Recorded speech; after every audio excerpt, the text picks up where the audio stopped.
Welcome to Psalms Layer by Layer, a project of Cambridge Digital Bible Research. I'm Elizabeth. This video introduces the macrosyntax of Psalm 1, by which we mean two things.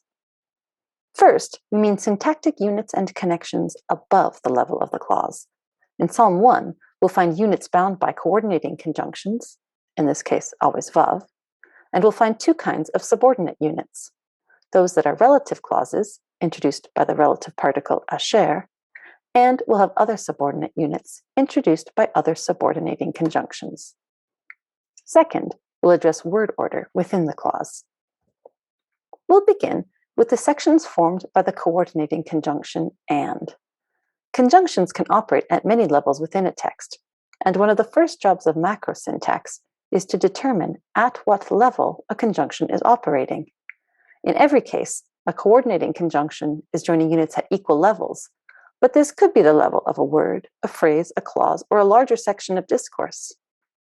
Adjacent lines, joined by a coordinating conjunction, are therefore always placed at the same level of indentation, whatever that level is.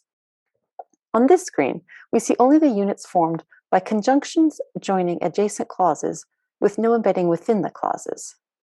The word and is put in the English in dark blue to make it as clear as possible how these function. Now we come to subordinating conjunctions, which join units at different levels. Psalm 1 has three relative clauses, which are a kind of subordinate clause, so we'll first identify them.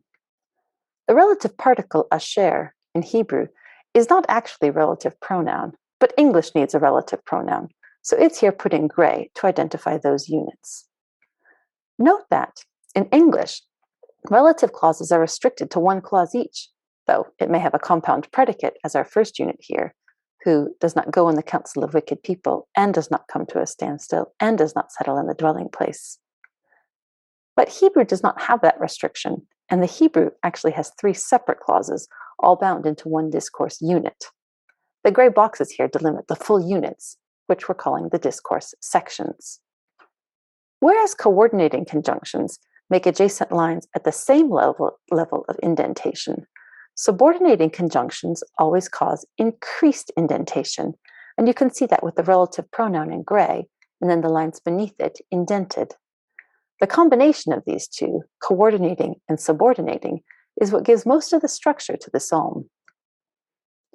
Psalm 1 is not paratactic, meaning it does not depend on the conjunction and to connect everything. It has lots of subordination. Three of these are shown here, two at lower levels and one at a higher level. But, therefore, and for are all subordinating conjunctions. Rather is also, but it embeds therefore, so we don't show that just yet. We represent the units each subordinating conjunction introduces as indented, again, to show visually that they're logically subordinate to something else. Exactly what that something else is, however, we'll have to determine. It's not always obvious. But now we begin to embed sections. All four of the lowest level units formed by vav are embedded within a subordinate unit. You can see how the word and in dark blue is between the relevant lines, whereas, again, the teal or gray subordinating conjunctions, including the relative particle, introduce an entire subordinate section. Verse 4 alone does not have a coordinating conjunction. There's no and. Even from the English, it is visibly different from the other verses. We show the relative clause here, but we save the section for the rather until embedding with two levels.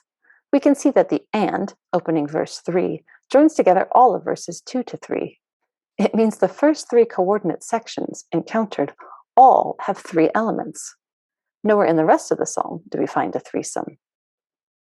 The rather of verse 4 joins together the rest of verse 4 and verse 5 into a subordinate unit. At three levels of embedding, we thus have four separate sections, not yet joined up. Verse 1, verses 2 and 3, verses 4 and 5, and verse 6. Psalm 1 likes its embedding. The but, introducing verse 2, has three levels of sections embedded within it. A coordinate unit within a relative clause within a coordinate unit. We've now reached the limit of what the conjunctions themselves can dictate. We need to derive further sections based on a combination of syntax and semantics. The big question is what to do with verse 6. It introduces a subordinate unit, but subordinated to what? The first option to try is always sticking as closely as possible to the immediate context, which would mean interpreting verse 6 as subordinate to verse 5, making verses 4 to 6 one unit. The effect of these sections would be that verses 4 to 5, the wicked will not succeed, happens because verse 6. God cares for the righteous, but the way of the wicked will come to an end. To make that logic work, it must be by implication. The wicked will not succeed because, perhaps, God does not care for the wicked? The logic isn't entirely clear, which would give us pause that we've rightly interpreted the sections. We're therefore on to option 2. If verse 6 is not to be subordinated to its nearest section, then the next possibility is to see verses 1 to 5 as a higher level unit, with verse 6 subordinated to all of verses 1 to 5. The logic would now be, first, that there's a large section that defines who prospers, with 2 main points. 1, that the one who pursues the Lord's instruction prospers, and 2, that the wicked do not prosper, but rather will be driven away. This entire section is valid because, and there's another twofold statement. First, the Lord cares for the way of the righteous, and second, the way of the wicked will come to an end. The number ones work well together, with the prospering now understood as caused by the Lord's caring for the righteous. The number twos fit, but not with entirely parallel logic.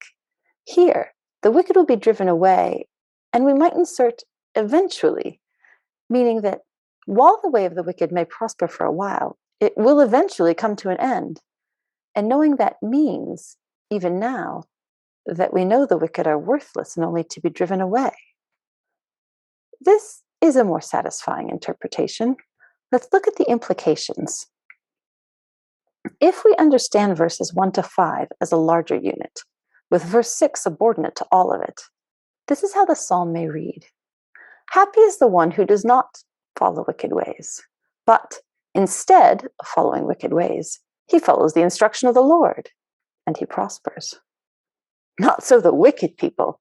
We cannot say, happy the wicked. Rather, so far from being the happy ones who succeed in everything, they are like chaff that the wind drives away. Therefore, because they, like chaff, should be driven away, wicked people will not stand firm in the trial, and sinful people will not stand in the congregation of righteous people. How do we know these are the right categories? That the happy are those who seek the Lord's instruction and who will succeed, whereas the wicked will not? Here's how we know. For the Lord cares for the way of righteous people, and he tells us that the way of wicked people will come to an end. Having arrived at the structure and preliminary implications, we now look at discourse markers. It's time to look more closely at the conjunction and at the beginning of verse 3. In all the other instances of and in this psalm, the connection falls in some category of parallelism. Not so with verse 3, however, which is why we need to address it. These 3 elements joined by and in verses 2 and 3 are not equal. Verse 2 has a classic couplet with similar meaning, from delighting in the Lord's instruction to rehearsing it day and night. Verse 3 is not what the man does, however, but what happens to him. The simplest connection between the two is that of result. As a result of being devoted to the Lord's instruction, the man prospers like a tree.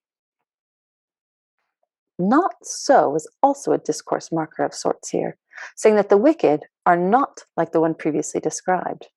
Whereas the man above prospers, the wicked will not. Whereas the man above may be called happy, the wicked may not.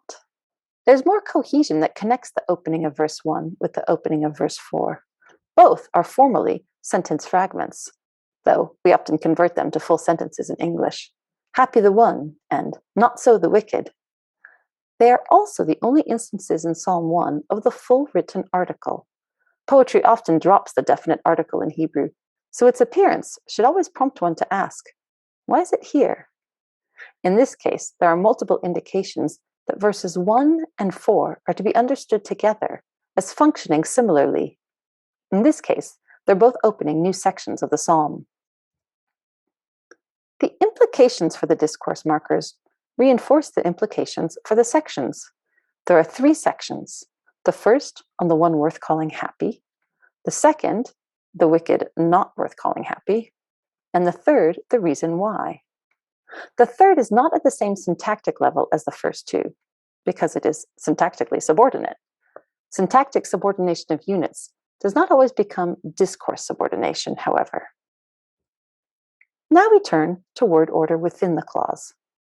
Canonical word order is that most expected. In Hebrew, verb initial clauses are most expected. When we encounter non-verb initial clauses, we need to ask if there's a discourse function involved. 3 functions are seen in Psalm 1. There can be non-canonical word order for the sake of poetic binding, as in tying together lines into a unit. Non-canonical order may also be used to indicate topic or focus. Topic is notoriously difficult to define precisely, but loosely it is what the clause is about. When a topic is marked, in this case by putting something other than the verb first in the clause, we have to ask why the psalmist wanted to announce his topic. In the case of the tree transplanted on streams of water, why bother announcing effectively? As for its fruit, it gives it in season. As for its leaf, it does not wither. As for everything he does, he makes it successful.